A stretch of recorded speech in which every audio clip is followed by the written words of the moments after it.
નમસ્કાર, હું છું કોપી ગાંગર. આપ જોઈ રહ્યા છો નિર્ભય ન્યૂઝ ગુજરાત. હવે લોકસભાની ચૂંટણીનો શંખનાદ છે તે થઈ ચૂક્યો છે અને લોકસભાની ચૂંટણીની તારીખો આવી ગઈ છે. 7 તબક્કાની અંદર ચૂંટણી થશે, જેની અંદર ગુજરાતની વાત કરવામાં આવે તો ગુજરાતમાં 7મી મેએ વોટિંગ થશે અને 4 જૂને કાઉન્ટિંગ થશે. લોકસભાની ચૂંટણીની જાહેરાત આજે મુખ્ય ચૂંટણી કમિશનર અને દ્વારા કરવામાં આવી છે. સાથે સાથે 4 રાજ્યોની પેટા ચૂંટણી પણ થશે અને જે 4 રાજ્યની ચૂંટણી થશે સાથે પેટા ચૂંટણી પણ થવાની છે, જેની અંદર અલગ અલગ સીટ છે. ગુજરાતની 6 સીટ ઉપરની પેટા ચૂંટણીનું રિઝલ્ટ પણ આવશે અને તબક્કાવાર 7 તબક્કામાં આ ચૂંટણી થશે અને આપણી સાથે એક્સપર્ટ પણ જોડાશે અને સાથે આપને જણાવી દઈએ કે ટોટલ જોવા જઈએ તો 543 સીટ માટેનું લોકસભા જે ચૂંટણી છે તે હવે થવા જઈ રહી છે અને તેના માટેનું આજે શંખનાદ જે છે તે શંખનાદ હવે થઈ ચૂક્યો છે, જેમાંથી 412 જેટલી જનરલ સીટ છે, 84 જેટલી એસસી સીટ છે, જ્યારે 47 જેટલી એસટી સીટ છે અને તેને લઈને હવે આજે ઇલેક્શન કમિશને આધિકારિક તौर પર પ્રેસ કોન્ફરન્સ કરી. પ્રેસ કોન્ફરન્સની અંદર તારીખની ઘોષણા જે છે તે કરી દેવામાં આવી છે અને સાથે આપણી સાથે એક્સપર્ટ પણ જોડાશે, તેમની સાથે પણ ચર્ચા કરીશું અને તમને જણાવી દઉં કે ગુજરાતની અંદર વોટિંગ જે છે તે વોટિંગ 7મી મેએ કરવાના થશે અને 4 જૂને કાઉન્ટિંગ છે. આખા દેશની અંદર 4 જૂને રિઝલ્ટ આવવાનું છે. શું થશે રિઝલ્ટમાં તે પણ જોવાનું દિલચસ્પ થશે, પરંતુ તે પહેલા કાઉન્ટિંગ અને હવે દરેક આજથી દેશની અંદર આદર્શ આચાર સંહિતા લાગી ચૂકી છે. આચાર સંહિતા લાગતાની સાથે જ જે કહી શકાય કે ચૂંટણીનો શંખનાદ જે છે તે થઈ ચૂક્યો છે. આપણી સાથે એક્સપર્ટ જોડાશે, એક્સપર્ટને હું મારી સાથે કનેક્ટ કરીશ અને અલગ અલગ પોલિટિકલ મુદ્દાઓ ઉપર આપણે ચર્ચા કરીશું, કારણ કે ગુજરાતની અંદર શું થશે તે જોવાનું પણ દિલચસ્પ રહેશે. પહેલીવાર ઇન્ડી ગઠબંધન જે છે, કોંગ્રેસ અને સાથે આમ આદમી પાર્ટી એ પણ એક જ પેલામાં આવી છે અને તે લોકો પણ ચૂંટણીના મેદાનમાં ઉતરશે. સાથે ભારતીય જનતા પાર્ટી 26માંથી 26 સીટ જીતવાનો દાવો કરી રહી છે, એટલે 26માંથી 26 સીટ જીતે છે કે નથી જીતતી તે પણ જોઈશું અને સાથે જે રીતે અત્યારે ઉમેદવારોના નામ આવ્યા છે, જેની અંદર અત્યારે એવું કહેવાય રહ્યું છે કે ભારતીય જનતા પાર્ટી માટે ગુજરાતની 26માંથી 26 સીટ જીતવી થોડી મુશ્કેલ છે. અમુક જે બેઠકો છે જ્યાં આગળ કોંગ્રેસે પોતાના ઉમેદવાર અને આમ આદમી પાર્ટીએ પોતાના ઉમેદવાર ઘોષિત કર્યા છે, ત્યાં આગળ અત્યારે ફાઇટ જે છે તે ટફ છે. જેમાંથી એક સીટ ની વાત કરું તો તે બનાસકાંઠાની સીટ છે, જ્યાં આગળ ગેનીબેન ઠાકોર વર્સિસ રેખા ચૌધરીની આ લડાઈ છે. સાથે જો વાત કરવામાં આવે તો ભરૂચની સીટ મનસુખ વસાવા વર્સિસ ચૈતર વસાવાની આ જંગ છે, જેની અંદર એ પણ જોવાનું દિલચસ્પ રહેશે કે ત્યાં શું થશે અને 7 તબક્કાની અંદર જે છે તે ચૂંટણી થવાની છે અને પ્રથમ તબક્કો 19મી એપ્રિલે શરૂ થશે. બીજો તબક્કો જે છે તેમાં 26મી એપ્રિલે વોટિંગ થશે અને ત્રીજા તબક્કામાં એટલે કે 7મી મેએ ગુજરાતની અંદર વોટિંગ થશે. આ બધાનું રિઝલ્ટ જે છે તે 4 જૂને આવવાનું છે. આપણી સાથે પોલિટિકલ એક્સપર્ટ જે છે તે પણ જોડાઈ રહ્યા છે, તેમની સાથે પણ ચર્ચા કરીશું. આપણી સાથે જીગરભાઈ જોડાઈ ગયા છે. જીગરભાઈ, આપનો વિડીયો નથી દેખાઈ રહ્યો. કોશિશ કરીશું તેમનો વિડીયો સાથે તેમને જોડવાની. જીગરભાઈ આપણી સાથે જોડાઈ ગયા છે. જીગરભાઈ, શું કહેશો? 7 તબક્કાની અંદર મતદાન કહી દીધું છે ઇલેક્શન કમિશને અને 7મી મે ગુજરાતની અંદર વોટિંગ થવા જઈ રહ્યું છે અને સાથે સાથે જે રીતે અત્યારે ઇલેક્શન કમિશને કીધું કે લગભગ જેને કહી શકાય કે 21 કરોડ યુથ જે છે તે વોટ કરશે અને આ યુથનું વોટિંગ કેટલો ફરક પાડશે? બિલકુલ સાચી વાત છે બેન તમારી કે યુથનું વોટિંગ છે બહુ મોટો ફરક પાડશે. મેં હમણાં જ એક ડેટા જોયો, 20 થી 29 વર્ષની જે વય મર્યાદા જે વય છે એમાં લગભગ 19 થી 20 કરોડ આસપાસ મતદારો છે. એક એ બહુ મોટું ફેક્ટર છે અને બીજું મોટું ફેક્ટર છે 48 કરોડની આસપાસ મહિલા મતદારો.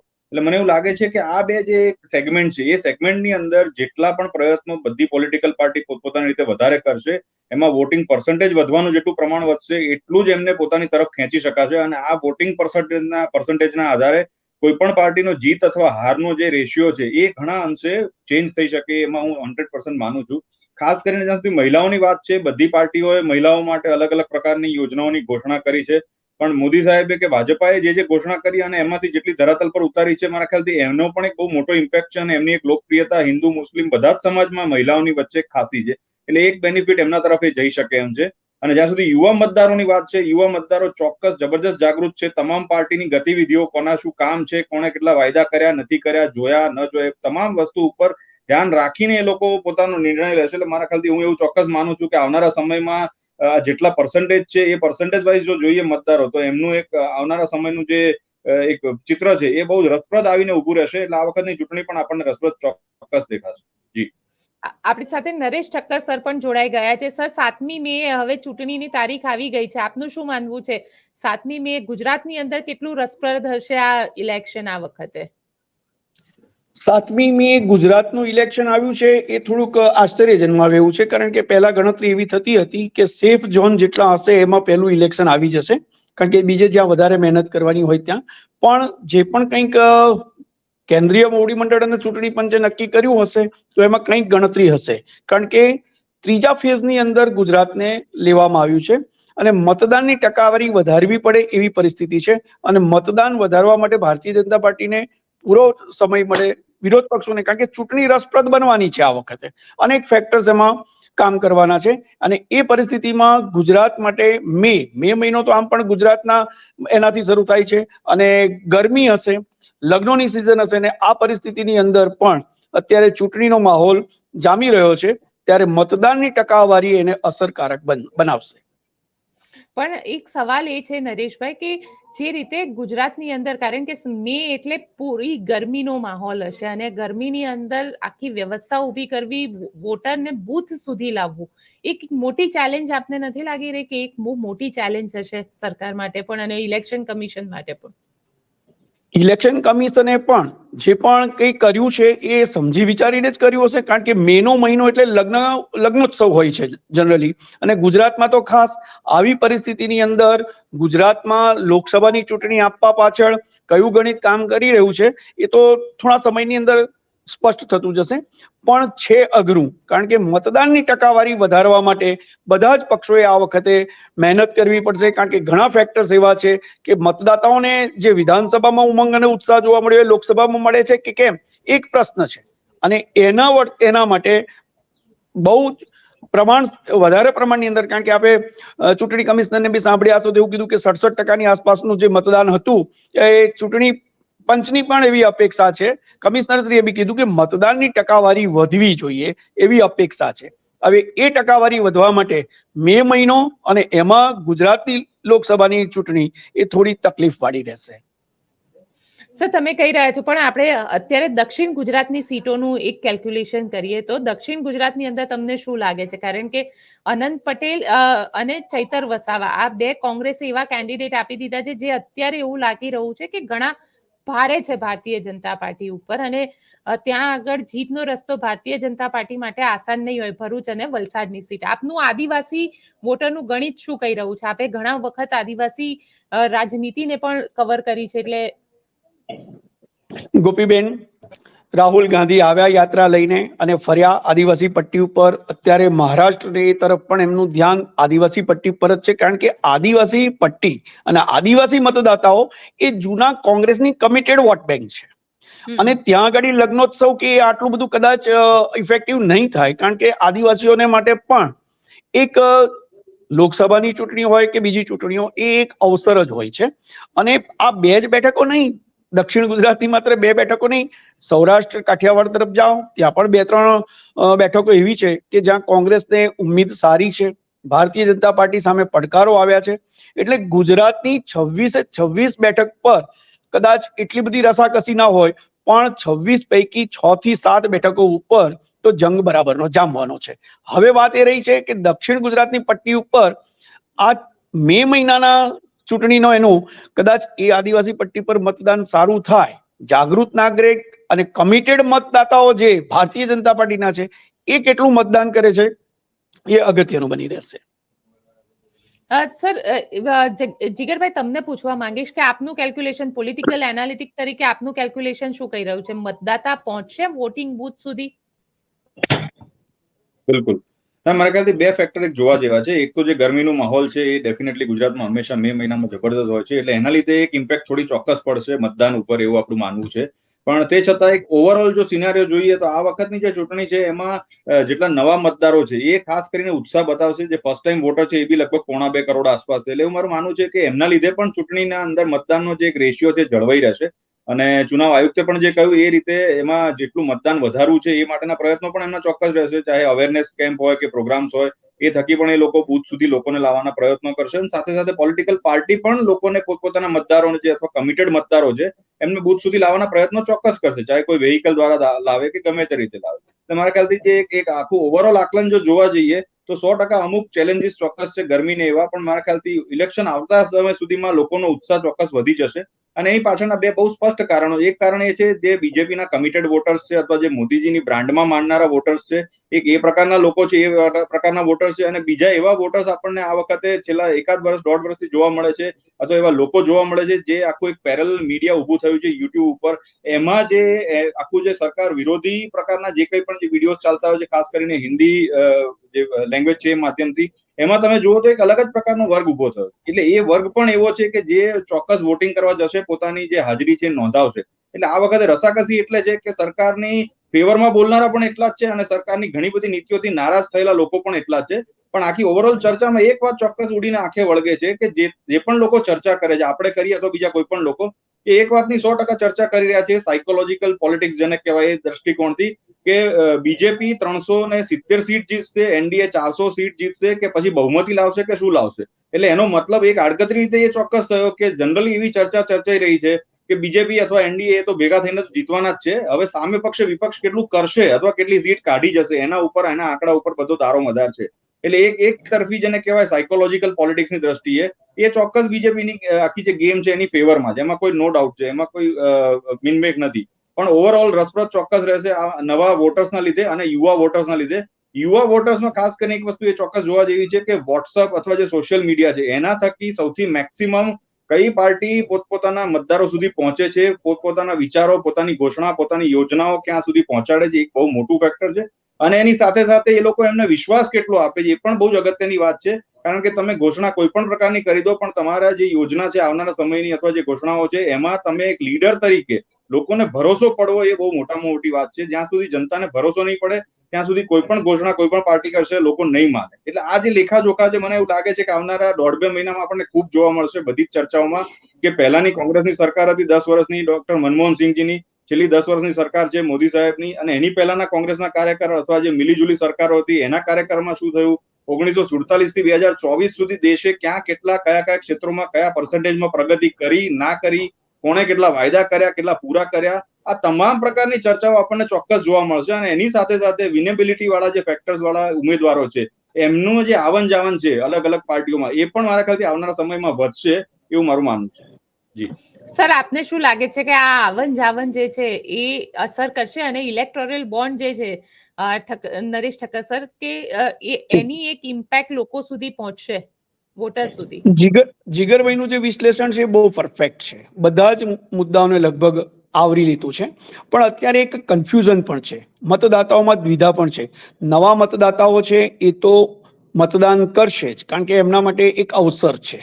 પણ બીજું જે અત્યારે કીધું ને, ઇલેક્ટ્રોલ ફંડનું જે કંઈ કમઠાણ ચાલી રહ્યું છે, આ બધી અસરો પણ, કારણ કે ગુજરાતનું ઇલેક્શન મેમાં છે, વચ્ચે વિધાનસભાઓ પહેલા છે, ત્યાર પછી ઘણા બધા સુપ્રીમ કોર્ટના જજમેન્ટ આવવાના છે.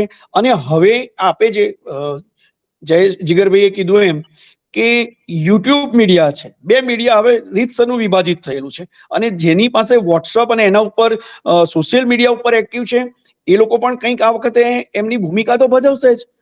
બીજી બાજુ એ મીડિયામાં સૌથી વધારે ભારતીય જનતા પાર્ટી સક્રિય છે, પણ હવે તો ઇન્ડિવિજ્યુઅલ ઉમેદવારો પણ પોતપોતાની રીતે સોશિયલ મીડિયાનો ઉપયોગ કરી રહ્યા છે.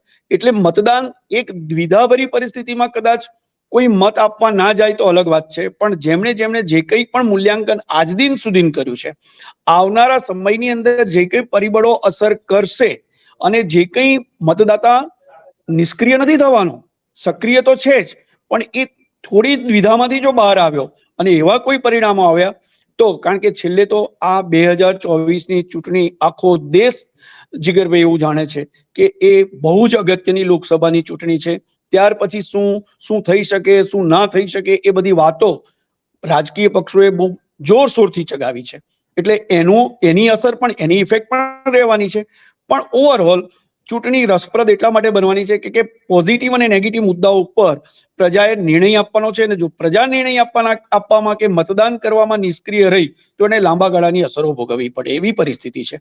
કોંગ્રેસ પણ જોર કરી રહી છે, છેલ્લી ઘડીનો જોર છે, કારણ કે કેટલાક માટે જીવન મરણનો પ્રશ્ન બની ગયો છે રાજકીય પક્ષો માટે, કેટલાક ઉમેદવારો માટે. આપ જોઈ રહ્યા છો કે કોંગ્રેસ તો ખાલી થઈ રહી છે. બીજી બાજુ ભારતીય જનતા પાર્ટીમાં પણ થોડો ઘણો આ જ કારણસર, કારણ કે આવો મેળાવડો કરવો, એ બધું કરવું, એની બી આંતરિક અસરો તો છે જ.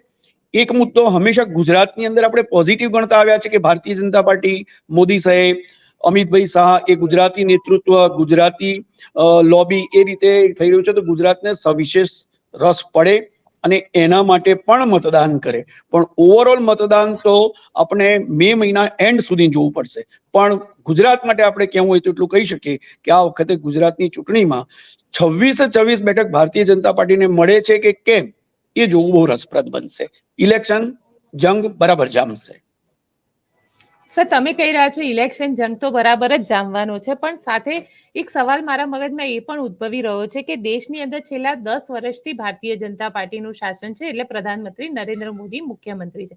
નવા જે વોટર્સ છે, નવા વોટર એટલે 18 થી 19 વર્ષના જે વોટર્સ છે, એ લોકો 1.80 કરોડ વોટર્સ છે.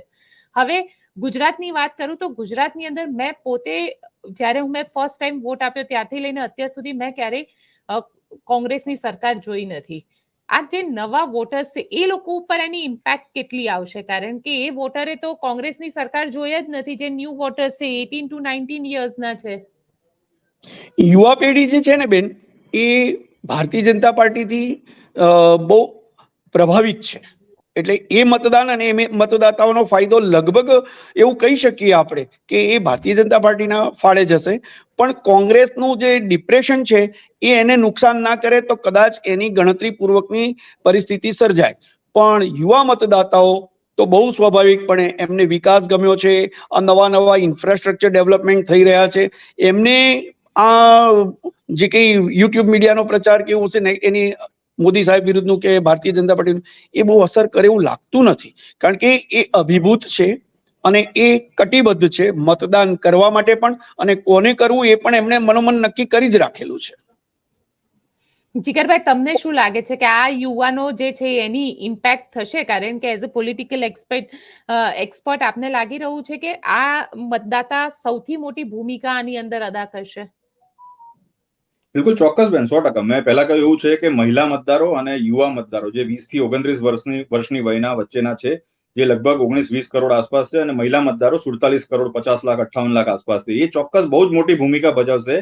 કારણ કે અત્યારે બહુ એ ફેક્ટ વાત તમે જુઓ, જે આધી આબાદી અને એને આકર્ષવાની જે વાત છે, એમના માટેની જે સ્કીમ્સની વાત છે, અલગ અલગ રાજ્યોમાં તમામ સરકારોએ કરી રહી છે પ્રયત્નો. મોદી સાહેબે સેન્ટ્રલ ગવર્મેન્ટ તરફથી એ પ્રયત્નો કર્યા છે કે રાજ્ય સરકારો અલગ અલગ યોજનાઓ હેઠળ આપતી હોય, ચાહે ભાજપની હોય, કોંગ્રેસની હોય કે બીજી કોઈ પાર્ટીની સરકાર હોય. ઇવન દિલ્હીમાં પણ હમણાં સરકારના જે બજેટ સેશન રજૂ થયું એમાં પણ કંઈક 1000 કે 1300 રૂપિયા આપવાની મંથલી વાત થઈ છે. એટલે આ તમામ લોકોને ખ્યાલ જ છે કે આ વોટર્સની જે ભૂમિકા છે બહુ જ અગત્યની છે. સૌથી મોટી બીજી વાત એ છે કે એમાં પણ જે યંગસ્ટર્સ છે 20 થી 29 વર્ષની જે એની વયના છે, એ લોકો સોશિયલ મીડિયા પર ખૂબ એક્ટિવ છે. એટલે તમે આજે ધારો કે એક કોઈ વિડીયો છે, કોઈ પણ જે કોઈ નેતાની સ્પીચનો છે, એ વાયરલ એમની વચ્ચે થવો એ બહુ આસાન છે. કારણ કે પોતપોતાના મિત્રોને ગ્રુપ્સમાં અલગ અલગ જગ્યાએ મોકલે છે જ્યારે એમને કોઈ વસ્તુ ગમે છે.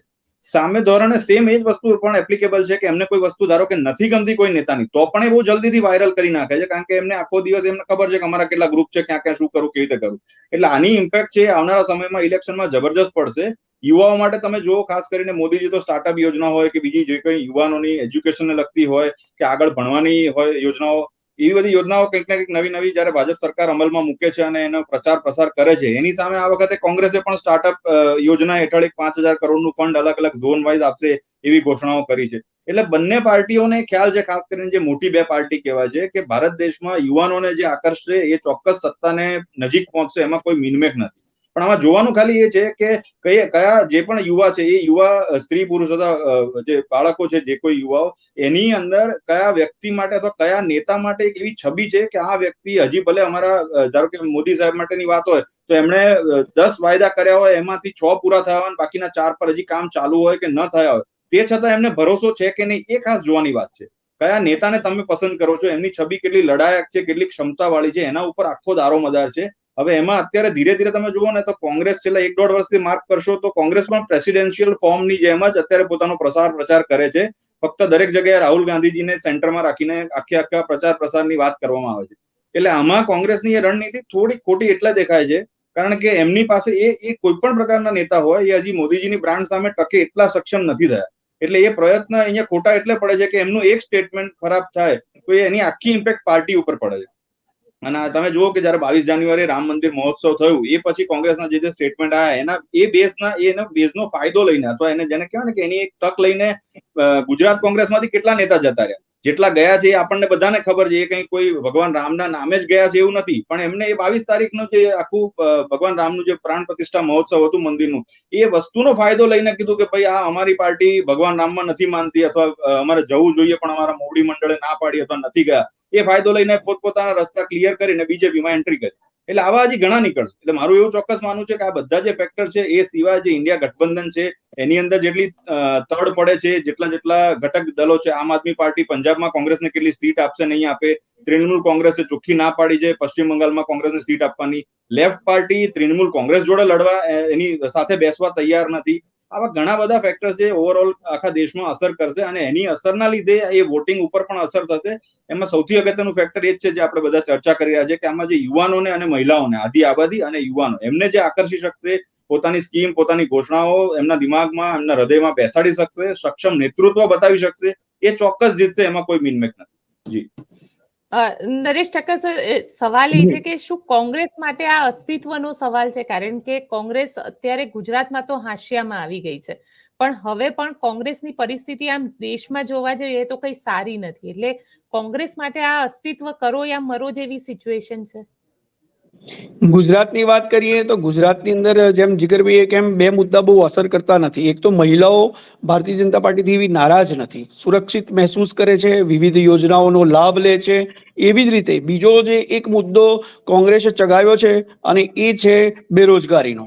પણ ગુજરાતમાં એવી કોઈ મોટી બેરોજગારી કે એવી કોઈ સમસ્યાઓ કે એવા આંદોલનો નથી. થોડા ઘણા તો દરેક ચૂંટણી આવે એટલે ક્યાંક ને ક્યાંક આંદોલનો થાય, પણ જે ગુજરાતી મુખ્યમંત્રી હવે વડાપ્રધાન બન્યા અને એનું જે અસર ગુજરાત પર હતી એ લગભગ આજે પણ એટલી અકબંધ લાગે છે. વિધાનસભામાં ઉમંગ ઉત્સાહ જુદો હતો, પણ અત્યારે પણ એને કઈ કમી નથી દેખાઈ અને CR પાટીલ અને એના જેવા નેતાઓ છે સેકન્ડ કેડરના એટલા સક્રિય રહ્યા છે. એટલે કોંગ્રેસ માટે હા એક ફાયદો કદાચ થાય તો થાય, એ સ્ટેટિસ્ટિકલ છે. કારણ કે પહેલા એવું થતું હતું કે મતદાન જયારે થતું ત્યારે ત્રિકોણીયો કે ચતુષ્કોણીયો જંગ રહેતો હતો. હવે આ વખતે ગઠબંધનને કારણે ગુજરાતમાં લગભગ દ્વિપાંખીયો જંગ થશે. ત્રિપાંખીયો કરાવવામાં આવે અને થાય તો જુદી વાત છે, એ મતોના વિભાજન માટેનું ગણિત હોય, એ રમત હોય. પણ દ્વિપાંખીયા જંગની અંદર આ વખતે જે મતો વિધાનસભા દરમિયાન 156 એની અંદર જે થયું તેવું ભાજપ અને આપની વચ્ચે નહીં થાય. પણ એવી 2 જ બેઠકો આપના માટે છે. કોંગ્રેસ થોડો દેખાવ જરૂર સારો કરશે, કદાચ 1-2 બેઠક લઈ પણ જાય, પણ એ બીજા રાજ્યની સાપેક્ષની અંદર ગુજરાતમાં એટલી સફળ નહીં થાય. બીજા રાજ્યોમાં કોંગ્રેસને કદાચ થોડો ફાયદો થાય તો એ રીતે થાય, કારણ કે દક્ષિણની અંદર એનું ગઢ મજબૂત છે અને કોંગ્રેસે જીવવું તો પડશે. એના માટે ભાઈ સાચી વાત છે, આપે કીધું એમ જીવન મરણનો જંગ છે અને રાહુલ સહિત બધા જ જે કોંગ્રેસીઓ લાગ્યા છે, કારણ કે એમના માટે વિરોધ પક્ષ તરીકેનું અસ્તિત્વ ટકાવી રાખવા માટે પણ સમગ્ર દેશમાં એમણે કંઈક ને કંઈક તો કરી બતાવવું જ પડશે. અને એ પરિસ્થિતિમાં બીજી તરફ એના મોટા મોટા માથાઓ છે કે 2-3 દાયકાના કમિટેડ કોંગ્રેસીઓ હતા જેમણે 30-40 વર્ષ કોંગ્રેસમાં એ કર્યું, પણ સત્તા લાંબો સમય ન મળતા એમણે પણ સ્થળાંતરણ કર્યું છે, પક્ષાંતરણ કર્યું છે અને એની અસર કોંગ્રેસને છે. કોંગ્રેસે 2 કામ કરવાના છે. એક તો પ્રતિભા મજબૂત કરવાની છે, મતદાતાઓને આકર્ષવાના છે, જે જૂના જોગીઓ ચાલ્યા ગયા છે એની ખોટ પૂરવાની છે અને નવી પેઢીને ઊભી કરવાની છે. પણ આ બધું કદાચ બિહાર અને જ્યાં ગઠબંધન છે થોડું, તો ક્યાંક ગઠબંધન નથી પણ થયું. એટલે એ અસરની અંદર જે મતદાતાઓ પોતાનો મત વહેંચતા હતા, અને જ્ઞાતિ જાતિનું સમીકરણ તો આજે પણ છે, બીજા રાજ્યોમાં એ પણ બનવાનું છે. અને એટલે જ વ્યૂહાત્મક રીતે જે કંઈ ચૂંટણી જે તબક્કાઓ જુદા જુદામાં થયું છે એના પ્રમાણે વિશ્લેષણ કરવું અનિવાર્ય બની જશે. હજુ પણ 2-4 દિવસોમાં તમને કંઈક ઇન્ડિયા ગઠબંધનમાં કંઈક નવા જૂની મળશે, એનડીએમાં પણ મળશે. એટલે છેલ્લે પિક્ચર ક્લિયર થતા થતા ગોપીબેન 10 દિવસ વધુ નીકળી જશે. પણ કોંગ્રેસ માટે જીવન મરણનો પ્રશ્ન છે. તો સામે ભારતીય જનતા પાર્ટી સામે પણ સૌથી પહેલી વાર જીગરભાઈ કીધું પહેલા ક્યારેય કોઈ વિરુદ્ધમાં બોલતું નહોતું. હવે યુટ્યુબ મીડિયા આવ્યું અને વિરોધ અને કેટલીક લોજિકલ આર્ગ્યુમેન્ટ થાય છે, કેટલીક લીગલ આર્ગ્યુમેન્ટ થાય છે. સુપ્રીમ કોર્ટ અત્યારે સક્રિય છે. લોકોની અપેક્ષા સુપ્રીમ કોર્ટ પાસે વધી ગઈ છે. કૌભાંડોની હારમાળા અને એની ઉપર સોશિયલ મીડિયા ઉપર જે ભરમાર ચાલી રહી છે એની પણ કંઈક તો અસર થવાની. હવે એ જો એની નેગેટિવ અસર થઈ તો એ મતદાન પર અસર કરશે.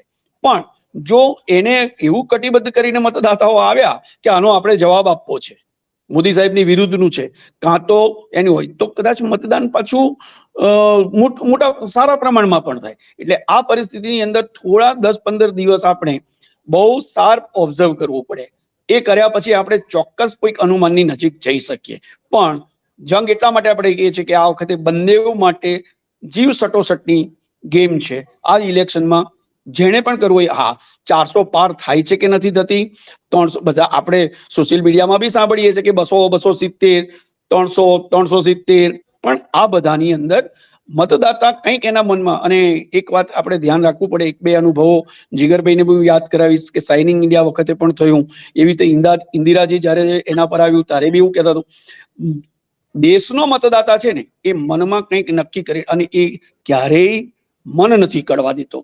આપણે છેલ્લી રાજસ્થાનની ચૂંટણી જોઈ, વિધાનસભાની, મધ્યપ્રદેશની જોઈ, એમ કહેતા હતા કે આ જ આવશે, આ નહીં આવે.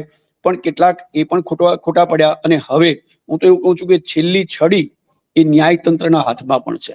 એ શું કઈ બાજુ સોટી ફટકારે છે, કઈ બાજુ જાય છે અને એનું જનતાના માનસ ઉપર શું અસર થાય છે એ પ્રમાણમાં મતદાનની ટકાવારી પણ રહેશે અને હાર જીતનું પણ પરિણામ આવશે. સર, આપને લાગે છે ઇલેક્ટોરલ બોન્ડ વાળો જે ઇશ્યુ અત્યારે ચાલુ થયો છે એ ક્યાંક ભ્રષ્ટાચાર તરફ પણ ઈશારો કરી રહ્યું છે અને એ ઇમ્પેક્ટ કરશે વોટરના માનસ પટ પર? એક વસ્તુ છે, જે કમિટેડ છે ને એના માનસ પર બહુ અસર નથી થતી. પણ એક વર્ગ એવો હોય છે જે તરલ હોય છે. આ બાજુ પેલી બાજુ હંમેશા ચૂંટણીના અંદર છેલ્લા દિવસોના જે કંઈ મતદાન થતું હોય છે કે પ્રવાહ બદલાતો હોય છે એનું પરિણામો ઉપર સીધી અસર પડે છે. હજુ પણ એટલું સ્પષ્ટ નથી થયું, ઇલેક્ટોરલ બોન્ડ પણ એટલું ક્લિયર નથી થયું. હજી આવનારા દિવસોમાં જેમ જેમ થતું જશે કે કંઈ હશે, અને એક મતદાતાઓ એવા છે કે જે ઓબ્ઝર્વ કરી રહ્યા છે, એમણે હજુ નક્કી નથી કર્યું. પણ એ નક્કી તો થશે જ, અસર તો પડશે, પોઝિટિવ કે નેગેટિવ ઇફેક્ટ તો રહેવાની જ છે. કારણ કે લોકશાહીનો ચાહક જે છે એ લોકશાહીને પસંદ કરશે. જે રાષ્ટ્રવાદનો ચાહક છે એ રાષ્ટ્રવાદ અને એની જે કંઈ અંદર મનની અંદર છે, ફોર એક્ઝામ્પલ એવું કહીએ કે ભાઈ હિન્દુસ્તાન છે, હિન્દુત્વ છે, રામ મંદિર છે, એ પણ એમણે નક્કી કરીને બેઠેલા છે. આગળ જીગરભાઈએ કીધું એમ કે જ્યારે રામ મંદિરનું એવું થયું ત્યારે કેટલાક એમણે મન મનાવી લીધેલું છે કે અમારે મત ક્યાં આપવો. એવી જ રીતે આ જે ઇલેક્ટોરલ બોન્ડ અને એનું આવી રહ્યું છે, એક વર્ગ છે, એક ચોક્કસ વર્ગ કે જે કદાચ ઇકોનોમી સમજે છે, એ એમને કંઈક ખ્યાલ આવે છે, પણ એવો વર્ગ ઓછો છે, નાનો છે. એટલે એવી અસરો થવાની શક્યતાઓ થોડી ઓછી છે. પણ કંઈક મોટા એવા પ્રવાહો સર્જાય કે એવા કોઈ મોટા પરિબળો ઊભા થાય તો કદાચ એની મોટી અસર મળે. પણ મળી શકે છે કારણ કે છેલ્લે જનતા જનાર્દન છે. અને જેપી મોમેન્ટ લો કે બીજી ઇમરજન્સી પછીની પ્રક્રિયાઓ, ઇમરજન્સીમાં ઇન્દિરાજીની હાર ગણો, ત્યાર પછીનું વીપી સિંહનું ફેક્ટર ગણો, એટલે કેટલાક પ્રવાહો, અત્યારે તો ઘણો બધા ફેક્ટર ચાલે છે. જીગરભાઈએ કીધું એમ કે ભાઈ રાહુલ ગાંધી પણ લઈને બેઠા છે જલ, જમીન અને આદિવાસી પટ્ટી પર. અત્યારે એ પ્રવાહ ચાલી રહ્યો છે કે ભાઈ ભારતીય જનતા પાર્ટી આપણા માટે કેટલું કર્યું, શું કર્યું. એ મુદ્દો જગાવવામાં કોંગ્રેસ થોડી સફળ થઈ છે. કેટલી સફળ થઈ છે એ મતદાન પછી ખબર પડે. પણ ક્યાંક પ્રવાહો અદલા બદલી થઈ રહી છે અને અંદર ખાને કંઈક ચાલી રહ્યું છે, એ સ્પષ્ટ છે. જીગરભાઈ, છેલ્લો સવાલ આપને પૂછી લઉં કે આપને શું લાગી રહ્યું છે, ઇલેક્ટોરલ બોન્ડ ઇફેક્ટ કરશે અને કરશે તો એને ઇમ્પેક્ટ કેટલી જબરદસ્ત થશે? કારણ કે અત્યારે તો એવું લાગી રહ્યું છે કે કોઈ એક પોલિટિકલ પાર્ટીને મળી ગયું એનાથી જનતાને ઝાઝો ફરક નથી પડતો. બિલકુલ સાચી વાત છે. મારા ખ્યાલથી ઇલેક્ટ્રોનિક બોન્ડ જે છે ને એમ ઠક્કર સાહેબે કીધું એના પ્રમાણે છે કે અમુક જે વર્ગ છે એને ચોક્કસ અસર કરશે, પણ કદાચ બહોળા પ્રમાણમાં અત્યારે અસર કરતું દેખાતું નથી, કારણ કે એક તો ડેટા બિલકુલ ક્લિયર હજી એમાં 100% નથી આવ્યો. એમના નામ સાથે સુપ્રીમ કોર્ટે પણ ફરીથી SBI ને ટકોર કરી છે કે અમારે જે કોડ નંબર કે નામ નંબર સાથે જોઈએ છે એ સાથે નવો ડેટા આપવો. બીજી વાત એમાં એ પણ છે કે દરેક પાર્ટીને એમાં અલગ અલગ પ્રકારે ફંડ મળ્યું છે, અને ઇવન તમે જુઓ TMC જેવી એક જ રાજ્યની પાર્ટીને 1600 કરોડ ફંડ મળ્યું છે, BRS જેવી એક જ રાજ્યમાં જેની સરકાર હતી એને 1200 કરોડ ફંડ મળ્યું છે. એટલે અહીંયા જેને કહેવાય ને કે બધાના હાથ કાળા છે, ક્યાંક ને ક્યાંક કોક ને કોક ગમે તે રીતે સંડોવાયેલું છે, એમાં કોઈ મિનમેક નથી. અને ભ્રષ્ટાચાર જે વસ્તુ છે ને એને હવે હું આજના ભારતમાં કદાચ એટલું ઇમ્પેક્ટફુલ એટલે નથી માનતો, કદાચ તમારા દર્શકોને જે એકદમ નૈતિક દર્શકો છે એમને કદાચ આંચકો લાગે મારી વાતથી, પણ હું એને થોડું પ્રેક્ટિકલી જોઉં છું. આખા દિવસમાં હું જેટલા લોકોને મળતો હોઉં છું મારા વ્યવસાયમાં, બિઝનેસમાં કે ગમે ત્યાં, કે લોકો આપણો સમાજ નૈતિક નથી.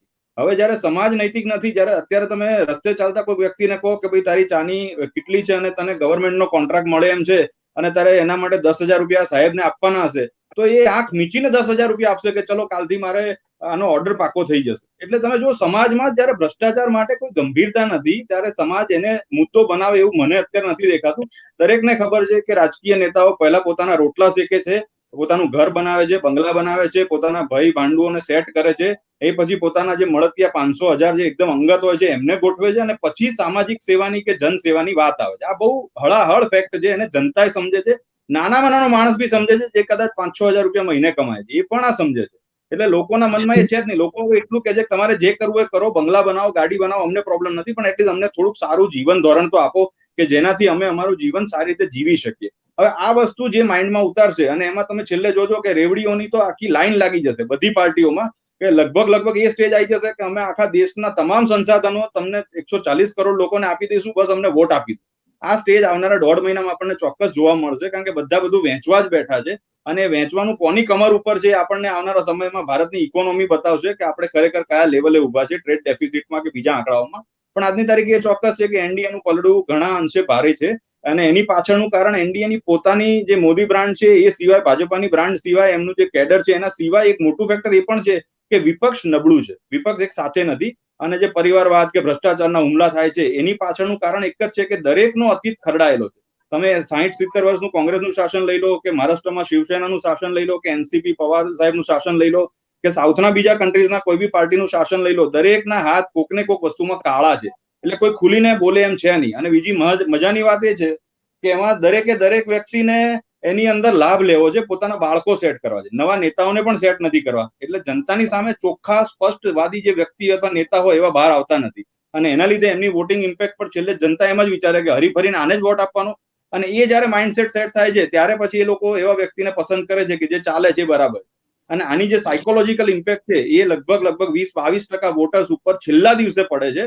એ 20-22% વોટર્સ એવા નીકળે છે કે નહીં જે છે બરાબર છે, આ પેલા લોકો કરતા તો આ સારા છે. અને આ ઇમ્પેક્ટની સામે એ જ 20-22% લોકો એવા છે કે જે કદાચ છેલ્લા દિવસે જો કંઈક નવા જૂની થઈ જાય, ચાહે ભારતના કોઈ પણ ક્ષેત્રની કોઈ પણ મોટી વાત સરકારની વિરુદ્ધની જો બહાર આવે અને એનો પ્રોપર પબ્લિસિટી વિપક્ષો કરે તો વિપક્ષની ફેવરમાં પણ પડી શકે છે. જેવું સાહેબે કીધું એ પ્રમાણે ઇન્ડિયા શાઇનિંગ વખતે હોય કે ઇન્દિરાજી વખતે જે કટોકટી પછી થયું, તો આ બધા ફેક્ટર્સ છે, એમાં કોઈ મિનમેક નથી. પણ એક વાત ચોક્કસ છે કે આ વખતની જે સરકાર છે એ બળિયા જેવી સરકાર છે. અત્યારની સરકારને કોઈ પણ હિસાબે એક જ ફેક્ટર છે જે ઇન્દિરાજી માનતા હતા કે કોઈ પણ ભોગે પાવર આપણી પાસે હોવો જોઈએ, પાવર ઇઝ ધ ગેમ.